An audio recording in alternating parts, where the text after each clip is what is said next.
Olá, queridos ouvintes, nosso episódio número 25 do podcast Interveps, Intervenção do Estado na Vida das Pessoas. Esse podcast é um filhinho, né, do grupo de pesquisa Interveps, que é ligado à Universidade Estadual do Norte do Paraná.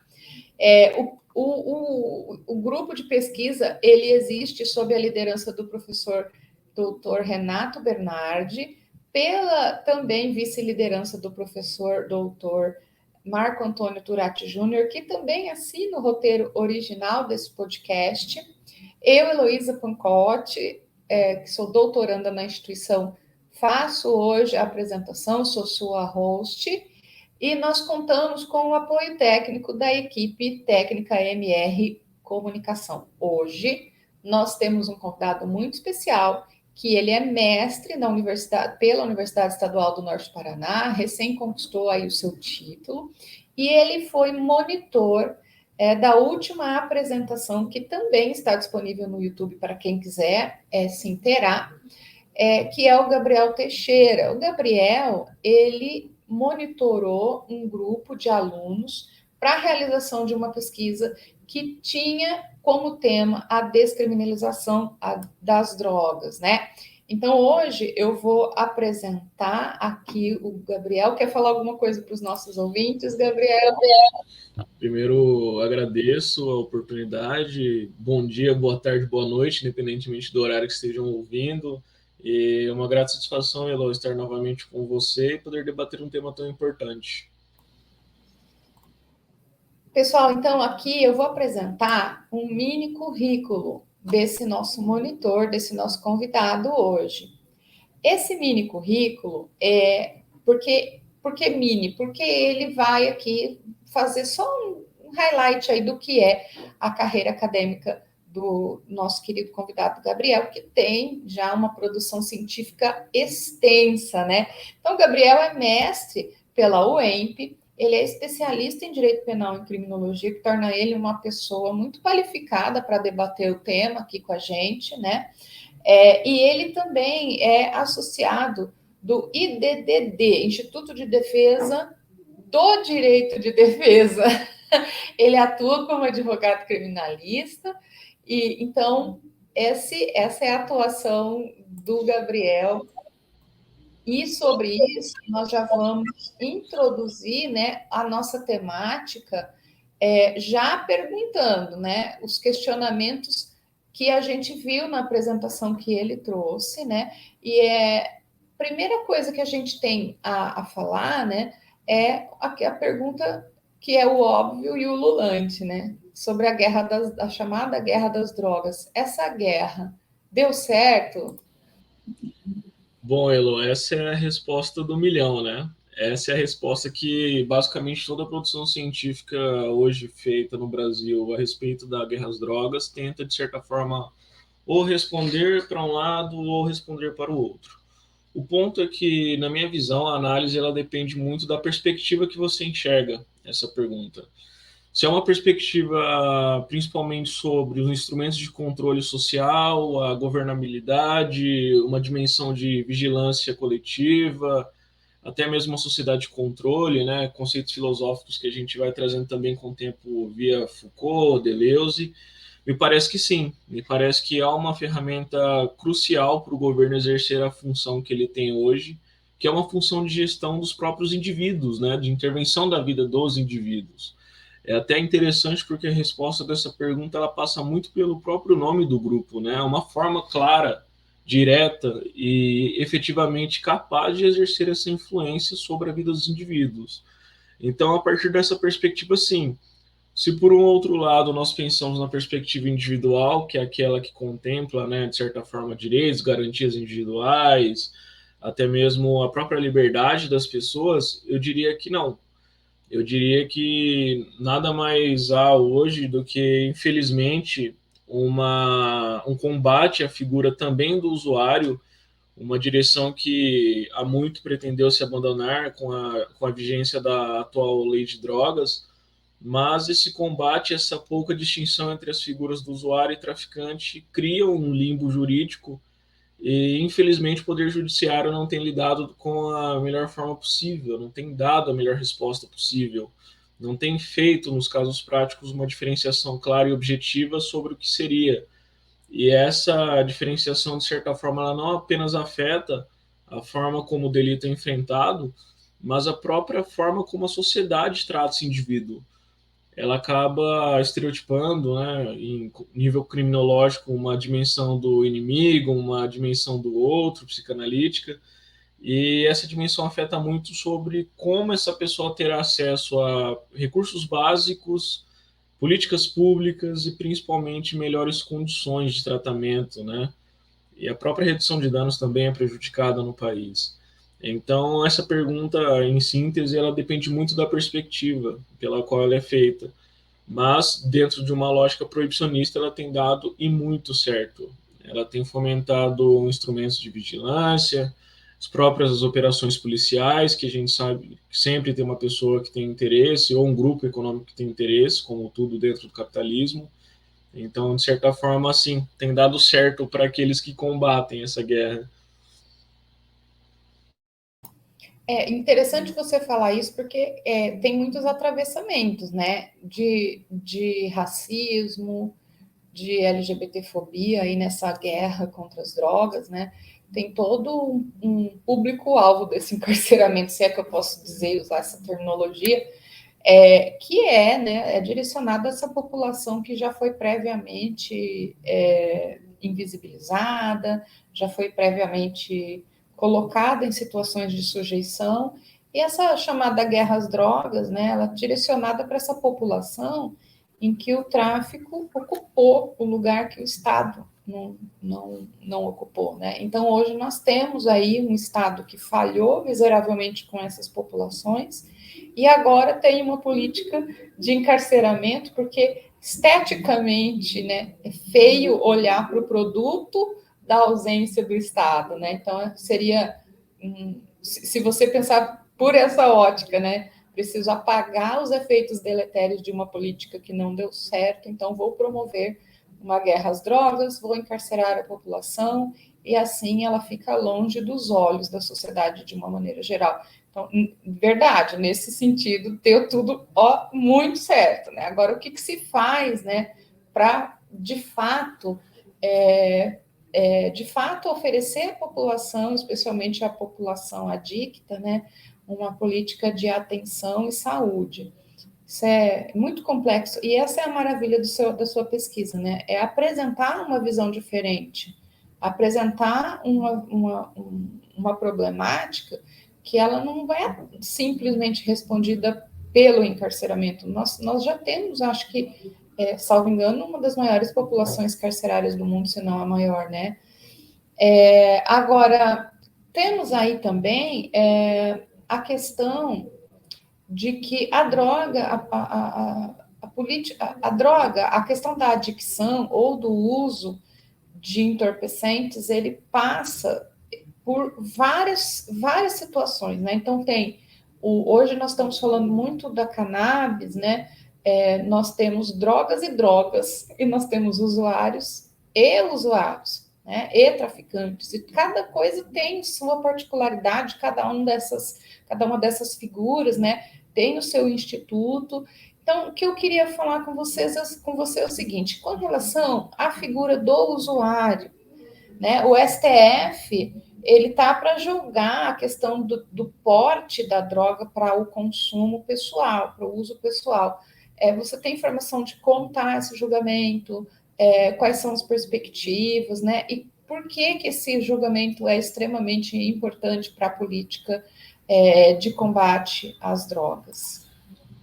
Bom, Elo, basicamente o problema que nós temos, ele surge na própria construção da norma atual sobre uso e eventualmente até mesmo a construção da lei em si de drogas, que ela não trouxe um requisito objetivo para que fosse delimitado quem seria o usuário, quem seria o traficante. Ela acaba, de certa forma, dando uma margem de discricionariedade muito grande, não apenas para os agentes de segurança pública no momento da abordagem, mas também, eventualmente, para o juiz da causa. Então, nós temos esse problema.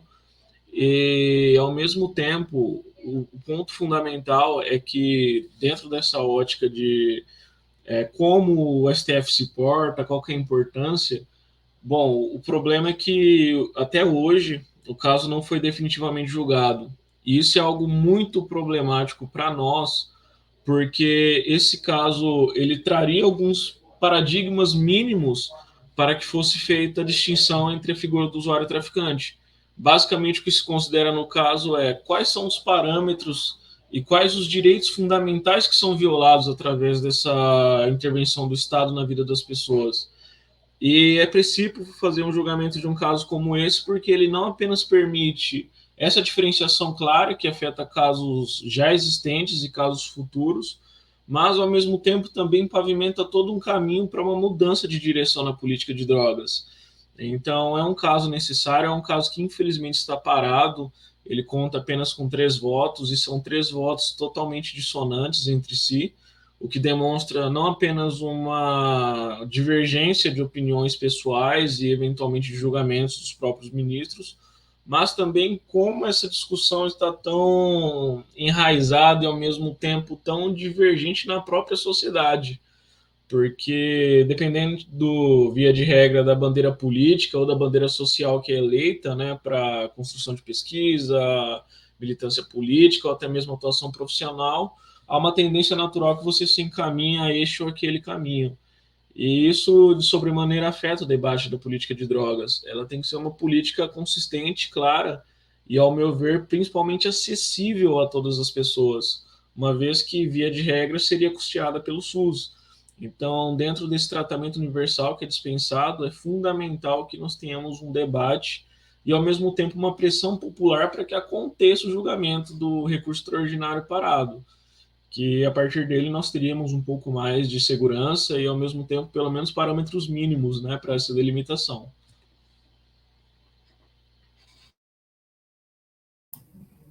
Então, Gabriel, isso me é muito sensível, porque quando você fala em política de saúde, você fala de seguridade social, que é a minha área de pesquisa, né?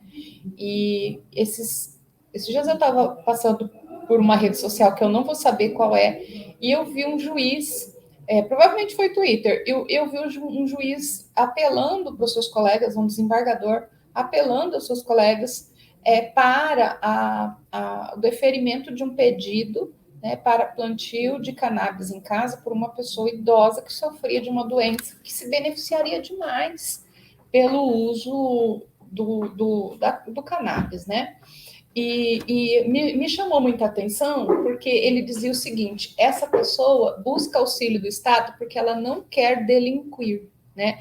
E hoje nós sabemos, assim, especialmente com relação ao cannabis, que é a droga talvez mais pesquisada hoje, né? O uso e os benefícios do cannabis.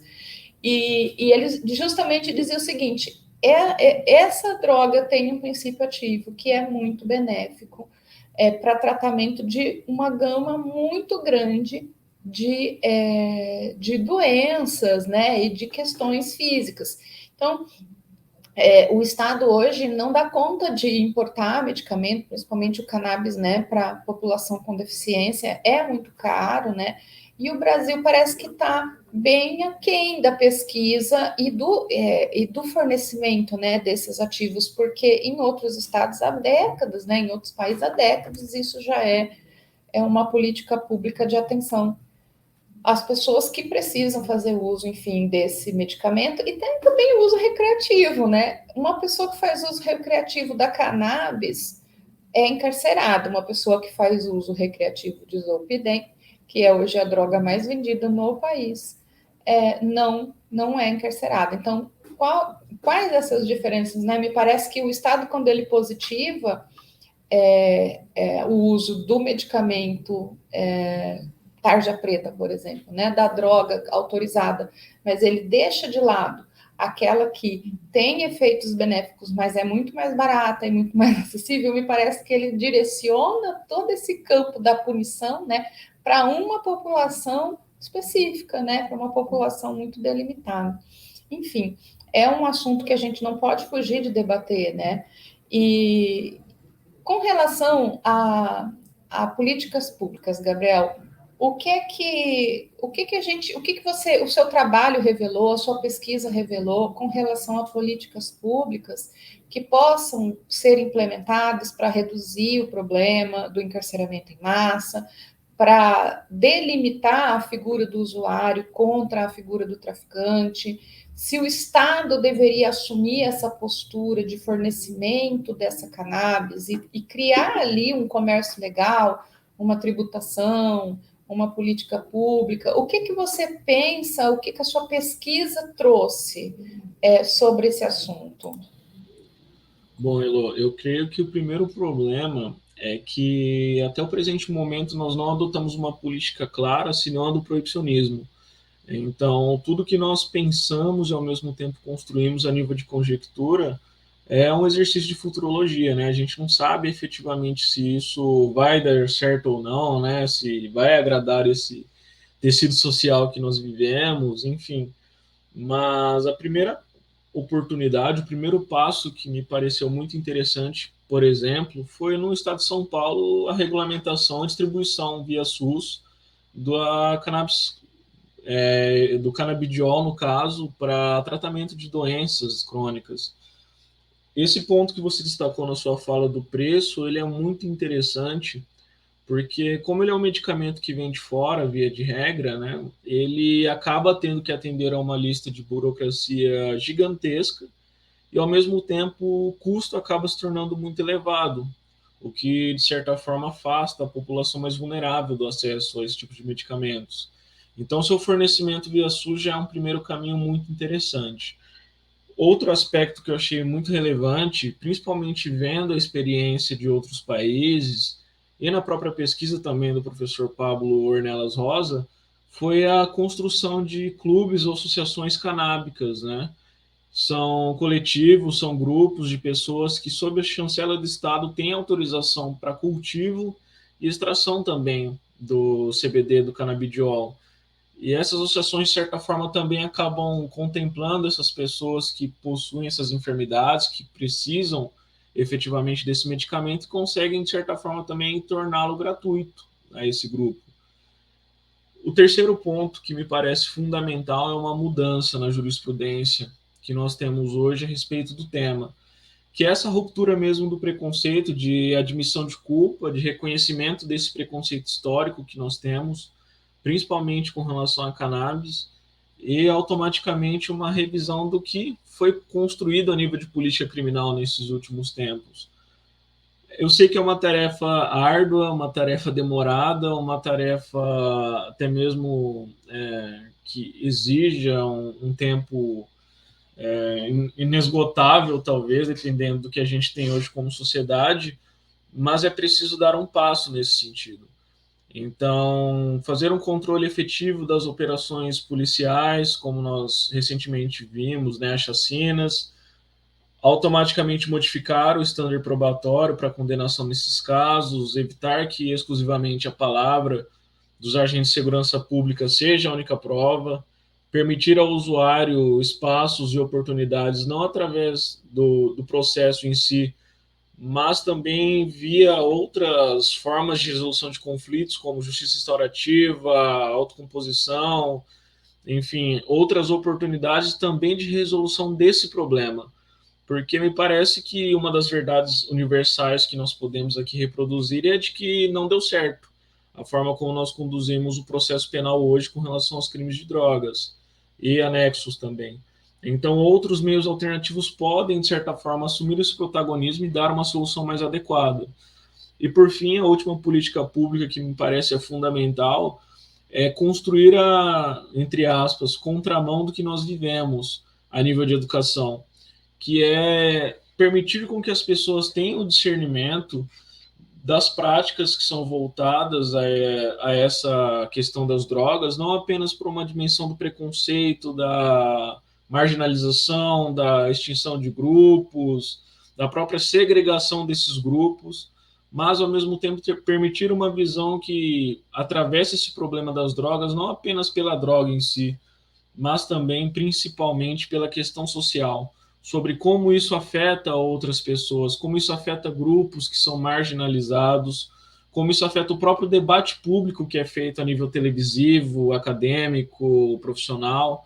Então, o trabalho da educação, que é aquele trabalho que a gente geralmente coloca no fim, né, de todo artigo, olha, precisa mudar a educação com relação a esse tema, ele precisa ser feito também com relação às drogas, Elô. É algo fundamental. E eu tinha preparado um questionamento para você e vou mudar, porque eu sei que a questão enseja, porque eu gostei muito dessa parte final que você está apresentando, pelo seguinte, na minha prática profissional, trabalho com direito da Seguridade Social, com previdência, com saúde e assistência. Então, as pessoas têm um preconceito com a figura do viciado, né, do adicto, que viciado é um nome que não é correto você tratar, é um adicto, a pessoa que sofre com adicção. Mas só para que as pessoas possam compreender, familiarizar com o vocabulário. E as pessoas não se dão conta de que uma gama imensa de trabalhadores tem o vício, a adicção como uma doença profissional, porque existe um perfil de trabalhador que está exposto a tamanho risco ou ambiental, ou estresse durante a realização do seu trabalho, e que, inclusive, existe lei para relacionar a questão do vício, até mesmo no álcool, né? Porque o álcool é uma droga aceita na sociedade, mas, enfim, como uma doença ocupacional, como uma doença relacionada ao trabalho, e a gente vai desmistificando a figura da pessoa que possui um vício, da pessoa adicta, né? Então, assim, a adicção é muito comum naquelas atividades de risco de vida, de vigilância patrimonial, naquelas atividades, por exemplo, atividade de polícia, na construção civil. Por quê? Porque o exercício daquela atividade profissional é penosa, né? E o acesso à saúde é difícil, especialmente quando a gente fala de gênero masculino, uma resistência muito grande de buscar atendimento à saúde, né? Então, essa população também acaba, pelo exercício profissional, adquirindo esse vício, que é uma questão de saúde pública também. Então, quando a gente fala de guerra às drogas, com muitas aspas, a gente não está falando de bandido, porque não existe a figura de bandido, que é um termo pejorativo, um termo extremo, né, utilizado pelos extremos aí, e que não é essa a visão que o Estado tem que ter. Ele tem que saber o seguinte: onde eu falhei para proteger essa pessoa e onde essa pessoa passou a buscar o uso dessa substância como uma forma de aliviar suas mazelas também, né? Porque existe isso, né? Um contingente imenso. Eu tenho isso na minha prática profissional. As clínicas de reabilitação estão lotadas de trabalhadores que adquiriram essas doenças no trabalho. Então, como que você vê isso também, né, Gabriel? Como que isso afeta a sua pesquisa? Eu acho muito interessante esse trecho final da sua fala da palavra bandido, porque ela é uma palavra que, discursivamente, ela se adapta a qualquer situação. E ela acaba sendo utilizada justamente na reprodução desse preconceito, né? Eu vivo numa região que é bem interior do estado de São Paulo, e acho que no sotaque deixa isso bem evidente, e a gente percebe que principalmente trabalhadores rurais também acabam se tornando adictos, né? É uma atividade extremamente braçal, penosa e, de certa forma, essas substâncias acabam dando um conforto temporário que não apenas maximiza o trabalho, então, dentro de uma ótica de produção, o cara continua trabalhando, e, por outro lado, acabam construindo essa dimensão da doença. Esse é um ponto fundamental, me parece, que é o reconhecimento de que a adição ela acaba sendo uma doença. Ela não pode ser vista exclusivamente como uma relação de autodeterminação barra livre-arbítrio, ou até mesmo uma escolha efetivamente daquela pessoa, porque a gente sabe que em certas situações e certos grupos eles acabam tendo os seus caminhos, as suas escolhas tolhidas. Aquela realidade que nos parece tão distante ou que, de certa forma, parece algo que nós não que nós temos uma certa liberdade, que nós não vamos vivenciar aquele grupo, ele acaba sendo inserido naquele mundo e ele tem que conviver com aquilo. E essa questão, principalmente da doença em si, ela passa por um outro ponto, que é a própria forma de tratamento. Porque a partir do momento em que há um reconhecimento de que isso é uma doença, seja ela a nível profissional, social, ou até mesmo criminal, e por que não? Porque a própria medida de segurança é uma sanção cabível, dependendo do caso, ela exige uma forma de tratamento muito específica. E hoje, quando nós vemos as formas, as instituições que fazem esse tratamento, principalmente de 2018 para cá, os centros terapêuticos têm dominado esse espaço, esse vácuo. E é um tratamento, via de regra, voltado à religião.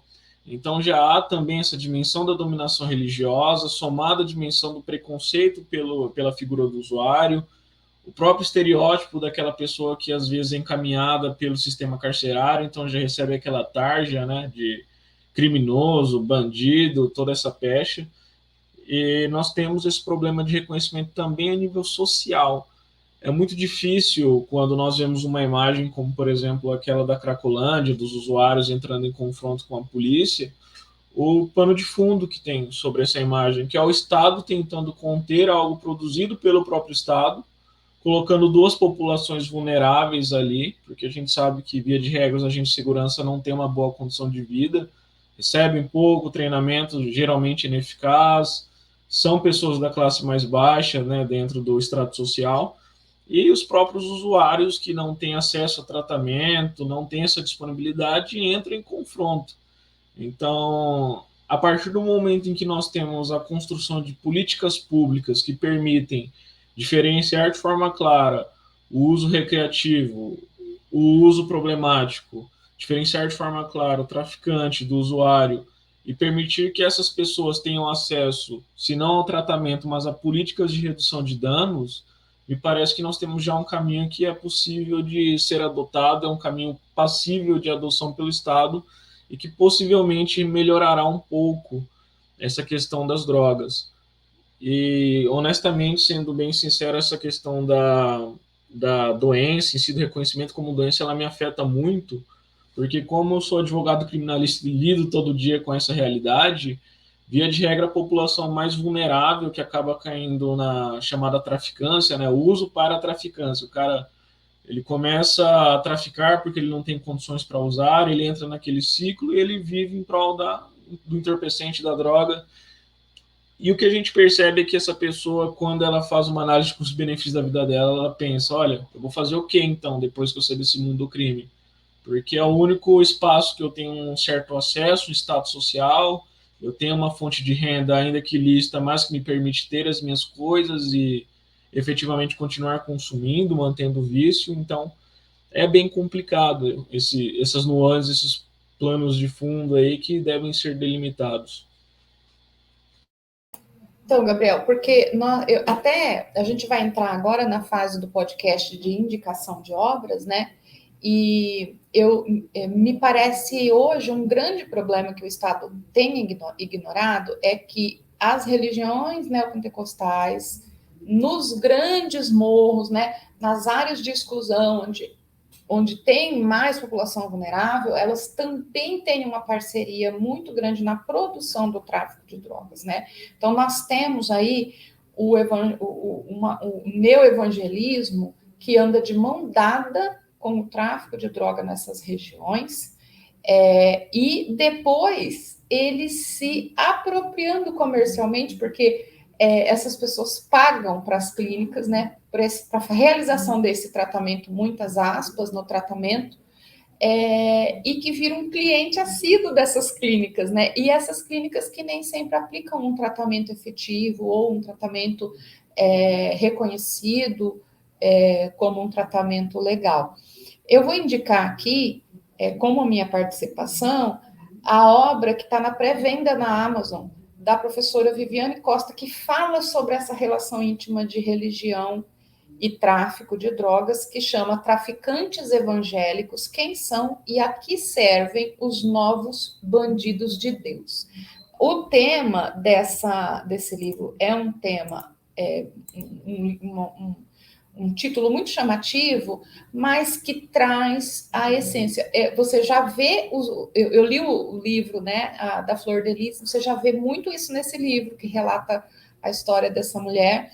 E aqui é uma obra de sociologia, essa professora fez toda uma pesquisa, a Viviane tem palestras na internet, para quem quiser se aprofundar no tema, e verificar como também nós temos uma questão para o Estado resolver, que é a apropriação religiosa das instituições religiosas, tanto no fomento do tráfico de drogas, quanto depois na exploração financeira das pessoas atingidas pelos efeitos deletérios daquela produção de tráfico que foi realizada ali anteriormente. Então, essa é a minha dica, e agora a gente vai ficar com as suas dicas, tanto as dicas jurídicas, material que você usou para fazer a sua pesquisa, quanto também as produções artísticas aí que se relacionam com o tema, tá bom, Gabriel? Maravilha, Elô. Como é um trabalho, uma pesquisa interdisciplinar, eu vou tentar delimitar 3 obras aqui, que são obras que permeiam os vários aspectos que nós conversamos. A primeira, que é uma visão da antropologia, que é do professor Pablo Ornelas Rosa. Ele tem uma obra sobre governabilidade e a questão das drogas. Ele participou de uma experiência de imersão, ele utilizou o método que nós chamamos de observação participativa dentro dessas associações, dentro desses clubes canábicos, e produziu uma pesquisa também de fôlego, no sentido de que o Estado recebe, ele ganha com alguma coisa, ele ganha com essa questão das drogas. Há uma lógica, há um interesse por trás. Então, a pesquisa do Pablo é muito interessante. O segundo que eu indico, que foi o livro que mudou muito minha visão sobre o tema, é o Direito Penal da Guerra às Drogas, do Luiz Carlos Valois. O Valois, ele tem uma pesquisa que é oriunda do doutorado dele, em que ele demonstra como e por que nós proibimos as drogas e por que nós as combatemos. Então, a primeira pergunta que foi feita, basicamente, pode ser, ao menos, despistada dentro desse livro. E ele demonstra como nós, enquanto brasileiros, fomos, de certa forma, também passivos às influências externas, principalmente de tratados, convenções sobre a temática. E, por fim, existe um livro que ele não relata exclusivamente essa questão das drogas, mas ele traz o outro lado da moeda, ele traz essa visão do, entre aspas, bandido, de uma pessoa que passou pelo sistema carcerário e hoje, de certa forma, busca o seu caminho, e tem feito isso de forma brilhante, que é o Além das Grades, do Samuel. Samuel, se eu não me engano, Lourenço Filho, salve melhor juízo, me deu agora, eu esqueci o nome dele completo. Mas o Além das Grades, ele é uma obra fundamental, foi um presente que eu ganhei, inclusive, e eu li numa sentada, porque o relato dele é fascinante, e ele traz essa visão de uma pessoa que passou pelo sistema carcerário, que vivenciou aquilo, que sabe as mazelas daquele espaço. Com relação a produções artísticas, eu não poderia deixar de falar um pouquinho sobre O Bicho de Sete Cabeças. Eu acho que é a grande obra-prima que nós temos hoje cinematográfica sobre o tema. É um filme sensacional. Para quem quer entender um pouco mais sobre como essa questão do uso recreativo, como diferentes grupos sociais se conversam, tem um espaço, eu recomendo Paraísos Artificiais, é um outro filme brasileiro, que demonstra uma situação que, de certa forma, ela é normalizada entre nós, que é o consumo de substâncias sintéticas, né, de psicoativos, principalmente a nível recreativo em festas diferentes. Então, é um filme muito bacana, que tem uma trama muito legal.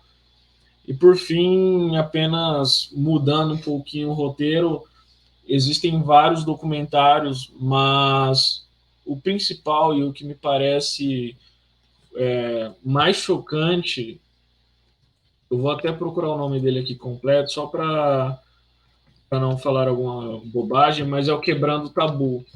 Esse documentário, me recordei enquanto a gente conversava, ele não apenas ele traz essa visão acadêmica, científica, mas ele conta também com o próprio ex-presidente, conversando, que é o Fernando Henrique Cardoso, e repensando a experiência dele a nível de governança sobre o tema.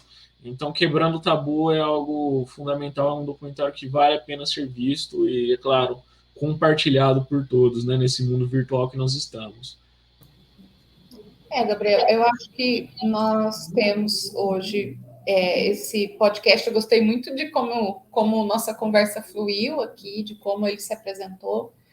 A pesquisa que vocês realizaram, no dia eu não estava presente por umas questões particulares, mas depois eu assisti no YouTube, foi um grande, eu acho que um grande esclarecimento, né? Porque a população normalmente não tem acesso a esse tipo de informação trazida da academia, né? Esse enfoque de que se trata de uma questão com muitos vieses, um deles é a saúde pública, né, e que o Estado não pode se ausentar, porque ele já é muito ausente, especialmente na população periférica, né, e a população vulnerada. Eu queria agradecer demais a sua participação e gostaria de fazer algumas pontuações aqui com relação aos nossos espectadores. Primeiro, o Interveps está em todas as redes sociais. O Interveps tem um canal onde você pode acompanhar a maioria das nossas apresentações, né? Porque nós também estamos sujeitos aí a intempéries, a queda de internet, a falta de energia, nem sempre dá para gravar. Mas a maioria dos encontros estão gravados e disponibilizados no YouTube para que você possa acessar, verificar como são realizadas essas exposições. E se você se interessa pela pesquisa acadêmica, as nossas reuniões estão mantidas online e você pode integrar o Interveps. Você mande um contato através das mensagens nas nossas redes sociais, Facebook, Instagram, ou até mesmo um recadinho, um comentário ali no YouTube. Um administrador da página vai te passar como participar, quais são os requisitos, qual é a frequência, né? E você pode já, dentro das temáticas que foram programadas pelo nosso líder, professor Dr. Renato Bernardi, e vice-líder, o professor Dr. Marco Antônio Turati, você já pode integrar uma dessas apresentações que vão se realizar aí com alguma frequência, às vezes mensal, às vezes duas ao mês, no decorrer de todo esse ano de 2023.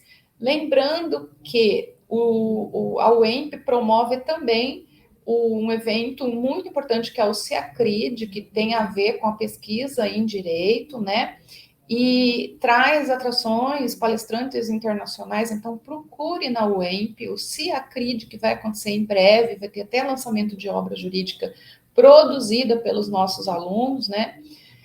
E o Interveps, você não precisa ser mestre, você não precisa ser doutor, você somente precisa ter ingressado numa graduação na nossa área, que é Ciências Sociais Aplicadas, e você pode participar, começando a sua vida acadêmica, começando a sua vida científica, com algum direcionamento, né, dessas monitorias que são realizadas. Além disso, o Interveps tem o nosso querido podcast, que agora também tem a versão gravada, para que você conheça os rostos por trás da pesquisa acadêmica e científica, né? Então, gostaríamos que você curtisse o nosso trabalho, indicasse os canais para outras pessoas que possam se aproveitar, né, desse conteúdo acadêmico, que possam gostar disso, e convidamos você a nos seguir em todas as plataformas. Gabriel, deixa aqui suas últimas palavras para a nossa audiência, para os nossos telespectadores. Bom, primeiro agradecer novamente o espaço que me foi dado, né? E principalmente quando nós falamos dessa questão de drogas, o debate é importante. O debate público, o debate em nível acadêmico, profissional, e o debate que nós promovemos no grupo ele é muito bacana porque nós respeitamos as diferenças. E esse seria um caminho fundamental que permearia essa relação da política de drogas. Então fica o convite para o Interveps, um grupo plural, um grupo que debate temas extremamente relevantes dessa intervenção do Estado na vida das pessoas e principalmente aberto às pessoas. Então, em um mundo que a gente está cada vez mais online, dá para extrair muita coisa boa e o grupo é um desses exemplos. E por fim, apenas agradecer também, Elo, a sua condução durante o podcast, foi perfeita, excelente, e permitiu também a construção até de ideias que a gente prepara um texto, algo pré-moldado, e acaba fluindo de um jeito que se torna efetivamente uma conversa. Então, espero que todos tenham gostado, estou à disposição, me encontram facilmente nas redes sociais, e um abraço a todos. Eu agradeço a participação, Gabriel, nosso bate-papo informal, né, onde você pode apresentar os resultados da sua pesquisa. Então é isso. Agradeço imensamente a produção técnica da equipe MR Comunicação. Agradeço a oportunidade de estar aqui te entrevistando, Gabriel. Você trouxe para mim uma visão muito diferente, uma visão ampla da questão do combate às drogas. Muito obrigada pela participação. Lembrando que o podcast Interveps tem a liderança científica do professor Dr. Renato Bernardi, a vice-liderança do doutor Marco Antônio Turati Júnior. Eu apresento Heloísa Pancotti, doutoranda, e a Universidade Estadual do Norte do Paraná está de braços abertos para receber novos pesquisadores e conhecer um pouco da produção científica que é realizada aqui no campus de Ciências Sociais Aplicadas de Jacarezinho, Paraná. Um abraço a todos e até o próximo podcast. Tchau!